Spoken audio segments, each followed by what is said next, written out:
હાલ ભારત અને પાકિસ્તાનના યુદ્ધને લઈને એક મોટા સમાચાર સામે આવી રહ્યા છે।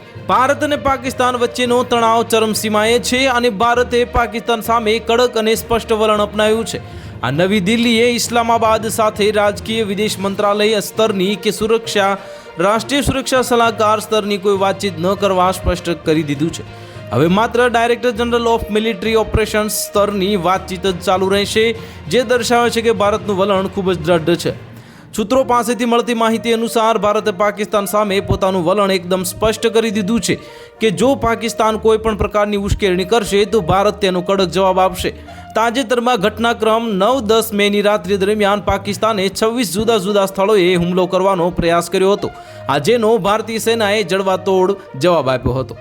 આ જવાબી કાર્યવાહીમાં ભારતે પાકિસ્તાનના 8 એરબેઝ પર હુમલો કરીને ભારે નુકસાન પહોંચાડ્યું હોવાના અહેવાલ સામે આવી રહ્યા છે। આ મહત્વની વાત એ છે કે ભારતીય સેનાનું ઓપરેશન સિંદૂર હજુ પણ ચાલુ છે અને આ ઓપરેશન હેઠળ ભારતે પાકિસ્તાન અધિકૃત કાશ્મીર એટલે કે POK અને પાકિસ્તાનમાં આવેલા આતંકવાદી છાવણીઓ પર હવાઈ હુમલા કર્યા હતા, જે દર્શાવે છે કે ભારત આંતરરાષ્ટ્રીય નિયમોનું પાલન કરીને પોતાની કાર્યવાહી કરી રહ્યું છે।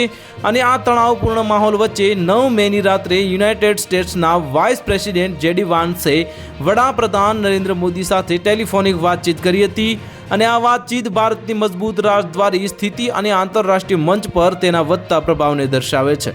તો હાલ માટે આટલું જ, મળીશું એવી અપડેટ સાથે। જો તમને અમારા વિડીયો પસંદ આવતા હોય તો વિડીયોને લાઇક કરી દેજો, ચેનલને સબસ્ક્રાઇબ કરી બાજુમાં આવેલા બેલ આઇકનને દબાવી દો, જેથી તમને આવા સમાચારની અપડેટ મળતી રહે।